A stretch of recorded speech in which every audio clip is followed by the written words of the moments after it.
Hello and welcome to this week's Battle of the Ports, where we are taking a look at a game that started life on the Acorn Archimedes. This is StarFighter 3000, which hit the Archimedes in November 1994 by FedNet Software. Now I must come clean and admit that you are going to be mostly watching demo footage here, as I was playing this game with an optical mouse, and believe me, it is near most impossible to control this way. But that's to be expected, as the game was designed to be played with an analog mouse. The game itself mostly consists of flying, shooting and collecting objects from destroyed targets to help boost your craft's abilities. Or at least in the following port it is. In this version you need to pay for your upgrades. Variety is not one of StarFighter 3000's strong points, as most stages have you doing the same tasks over and over. Controls are a bit of an issue, with your craft suffering from oversensitivity. It's not a game breaker, but it does take a bit of getting used to. This also makes the docking procedure with your mothership on stage 1 quite frustrating. The controls combined with the difficulty curve mean that this game will take you quite a while to complete.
The first port headed on over to the 3DO, developed by Tim Parry and Andrew Hutchings, the same two original developers from the Archimedes original. This version is slightly different from the original.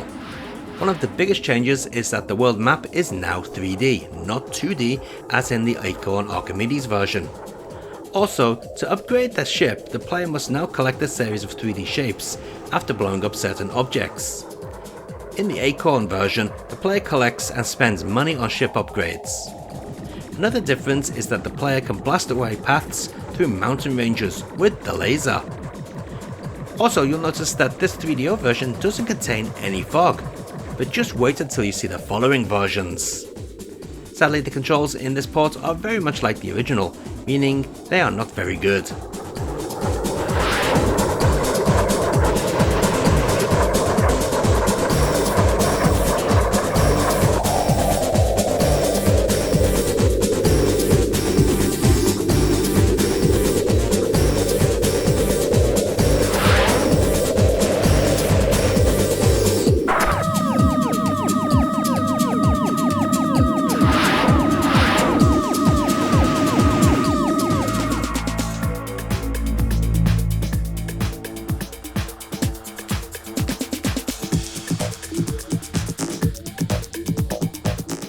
Here we go with the PlayStation port.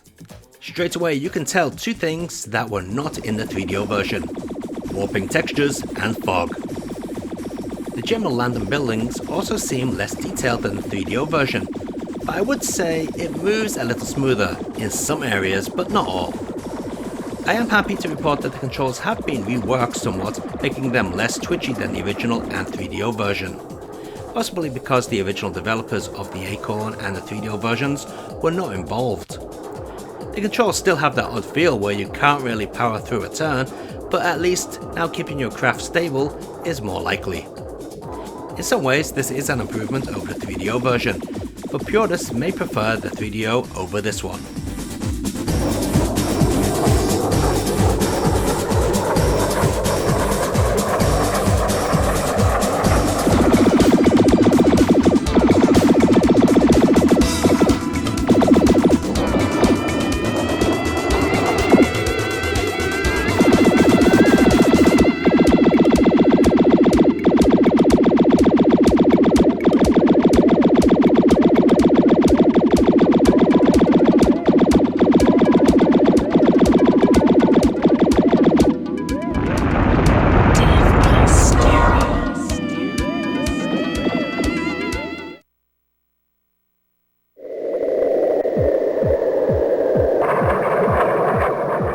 The Saturn port is next, and I'm playing the European version here, which seems to be missing all the FMV intros. What's going on with that? The game is also heavily bugged, much worse than the PlayStation version, but on the other hand, at least there are no warping textures and the menus aren't all laggy. Sadly, the Saturn version is the most unappealing of the 3 console ports, thanks to the horrid mesh used for explosions instead of transparencies. Still, at least it controls well enough. Well, as good as StarFighter 3000 can control.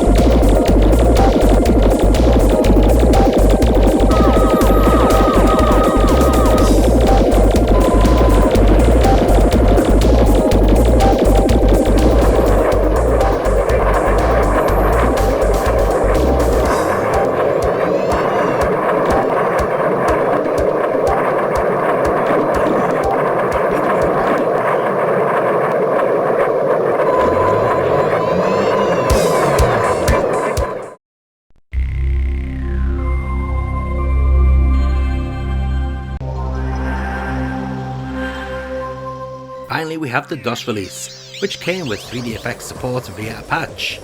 Surprisingly though, it has just as much fog as the Saturn version in its standard configuration. The PC version is very much like the Saturn and PlayStation version graphically, but unlike those, it does let you configure the draw distance, toggle textures on and off, and reduce the resolution.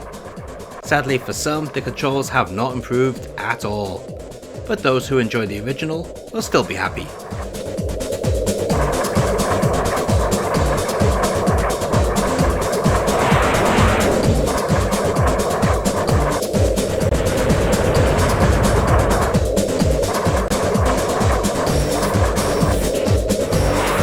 Let's take a look at all those versions of StarFighter 3000 running side by side.